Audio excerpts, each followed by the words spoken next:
I'm great, thank you. Good. Welcome to our second episode of Pillow Talk. So, Kat, you and I wanted to get into a discussion about motherhood. Being a mom, you have 4 children, and I have 3 children. Yeah. And we're also both full-time working mom, hustling, side hustle entrepreneurs. And, you know, I'm sure you get asked a lot of the times, like, how do you do it? Yes, all the time. Also the comment that, oh, you're so brave when they hear that I have 4 kids. But meantime, they're actually thinking crazy. Yes. I don't know if you remember, like, when you had only one. When I used to look around and see people with more than one child, I would think, are you insane? How are you managing? Yeah. Because one is such a life change. I mean, it's the end of your life as you know it and the beginning of a new life. And you can't imagine how anything can change even more significantly by adding more children to the mix. And I think also, like, you know, when you have your first child, you know, everything is still so new. So because you're still in that learning phase and you've never done anything of this before, it's a very overwhelming stage to go through having a first child. But I think also what happens is that you do kind of become less anxious because you have kind of done it before. So it's not every first and every, are they going to walk? Are they going to, you know, you let go of a bit of the control. Yeah. And you step more into a bit of faith that they're going to turn out okay. And it's not solely dependent on your every single move to ensure that. Yeah. Yeah, no, absolutely. Like I always like to joke that, you know, with my first one, I was like followed baby sense to a T and the diets, and I had like a huge baby bag that I went with everywhere. I had like, I mean, we could have probably moved the country and I would have been fine because I carried everything with me. And then as I added more and more, like by the time I think with mine, I never even had a baby bag. I had one, but I never used it. I just used my normal bag and stuffed like one nappy and a wet wipe in there. And that was it. At one stage, I actually, went to my brother's wedding with the 2 youngest ones. One was 1 and one was 2. I traveled alone to the UK on a plane with these 1-year-old and a 2-year-old. Of course, it was stressful and things like that, but I don't think it was as stressful as it would have been had I been a first time mom. The thing that stressed me out was more like, I don't want them to be that children that cry and everyone's trying to sleep. That was the only thing that stressed me out. Everything else was fine. I've traveled before. I knew what the kids needed. I knew how to get them to sleep and all of that. That was the only thing that was stressing me out. And then, as you know, I raised, 2 of my kids were born in England. And then I moved back and I was pregnant with Chase. So I did that flight alone as well. I was pregnant and I had the 2 little ones to make an admission, and I'm almost embarrassed about it. But one of the first flights I did with Gia to bring her back to South Africa, I wrapped like little gifts up for like every time she got a little bit antsy, I would give her something new and exciting to like open. I was so organized for every hour of the flight, but it was merely down to my anxiety.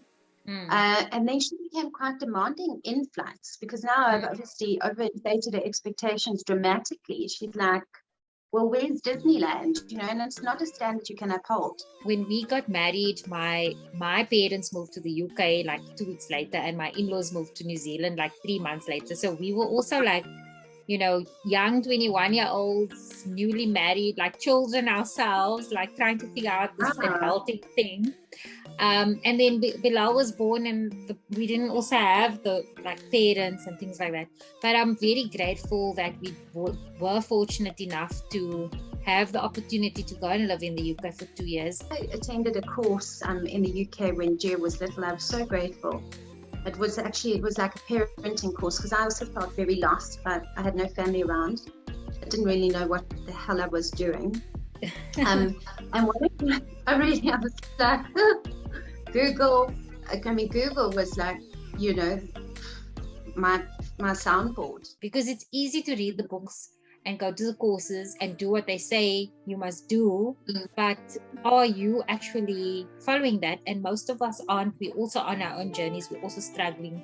We also have our issues with our confidence and self-esteem and all of those things. So a large part of parenting is also working on yourself. But I agree with you. I think modeling is a big thing for kids, and I also think that brings on another conversation about projecting as a parent, because as you say, you know, part of being a parent is being conscious of who you are and how you're developing yourself. Because you want to positively impact your kids. You want to see them, you living out the closest expression to your truth as you are, working diligently to achieve your goals, being kind, all the things that matter. But, you know, a lot of us have issues from childhood and limiting beliefs that we're all trying to work through, trauma we're trying to heal from, things that trigger in us. And then you have this child that mirrors all of that back at you.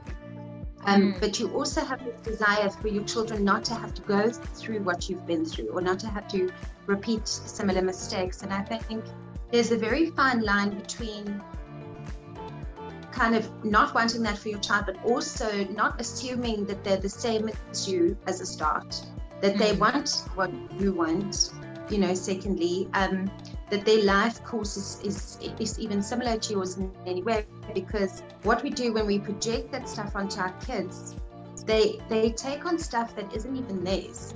And it's a natural thing for teenagers to want to rebel against their parents, whether that's you know, whether that's through having different views, or, you know, just because your parent views it one way, you're going to view it another way. It's just natural for teens to have that rebellion. So how do you foster that open communication that you can actually talk about these things? As long as I think your reaction is very level, and you don't bring in judgment. When you realize your child is reaching really deep, you know, to raise something with you, you can see it's like when they're rooting your eye gaze, and they kind of, that means it's already a bit hard for them, you know, so not to be the person they're expecting you to be in that moment, and just kind of take yourself down to friend level. You know, what would a friend say right now? A friend wouldn't necessarily judge or criticize. They would kind of share an experience maybe that they've faced, or so I think sometimes we need to just take off and come down to their level and experience life through the eyes of where they're at again.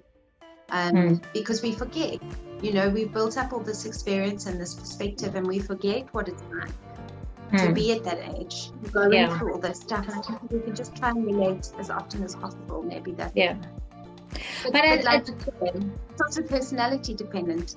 But I think it also is important, like you said, you want to watch how you react, but I think it's also important to remember that there are certain things where you maybe have to be the parent, and it's okay if your child doesn't share everything with you.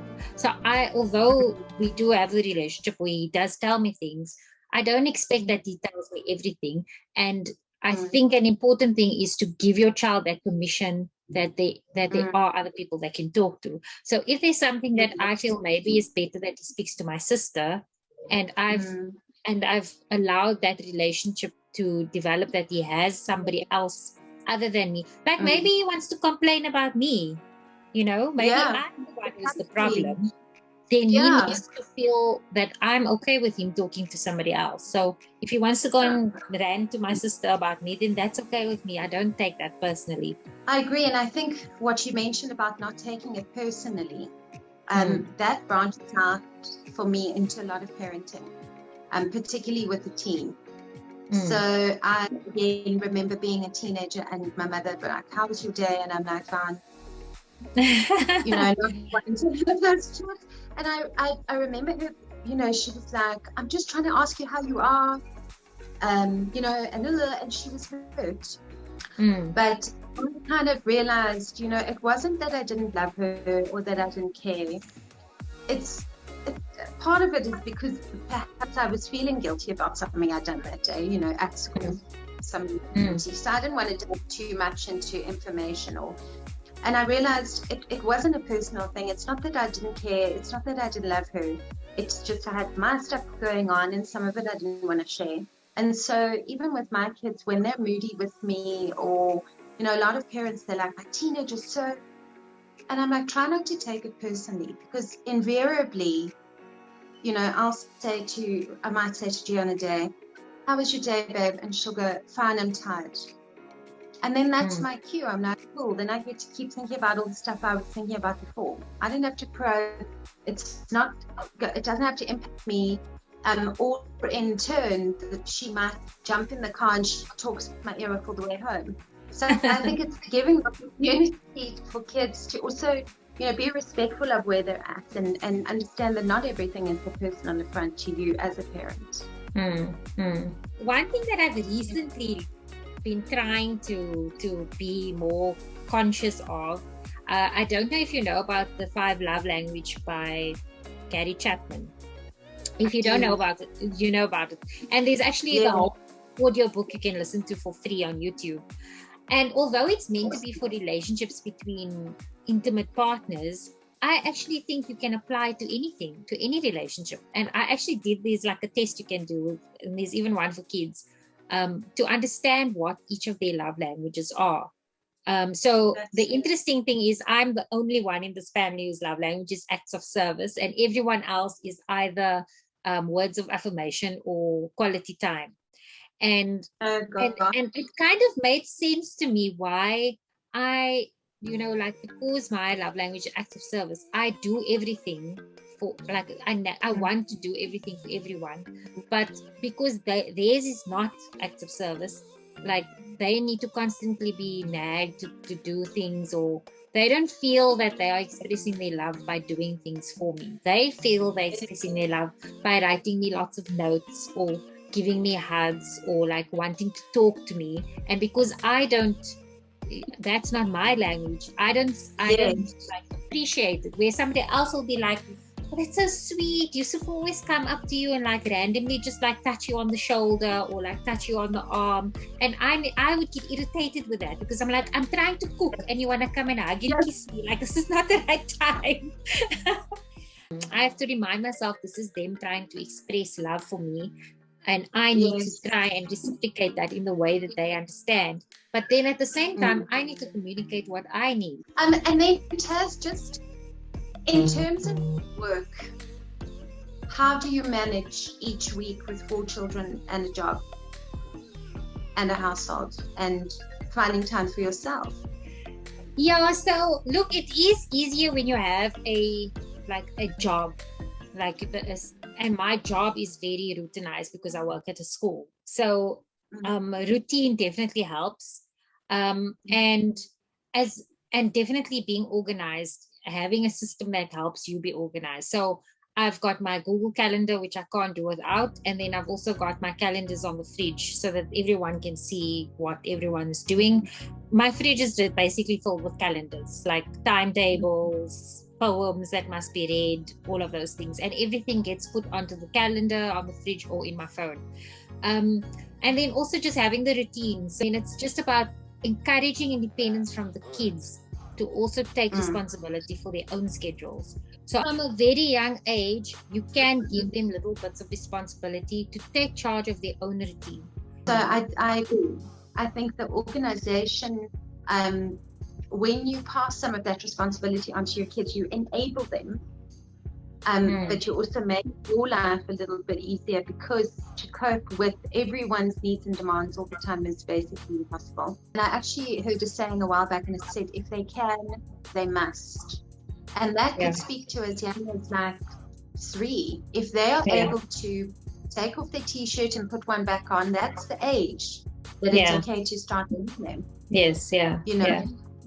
Yeah. But it's not always easy, and sometimes we're in a rush, and it's easier to do it for them and do it right, because God knows what it's going to look like. But I think a lot of parenting is also letting go. Letting go. Every day you let go of what do you think it should be, what you think they should be, how you think this should be. And for me, that's how I cope with parenting, is by kind of going, oh, well, that's the way it went today, and that's okay. Yeah. So definitely letting go of the perfectionism is a huge thing. So I think on that note, we should probably wrap up, because we've probably got to go and sort out dinner. Thank you so much. It was really cool chatting to you. Oh, it's cool chatting. Thanks, Taz. And we shall chat again.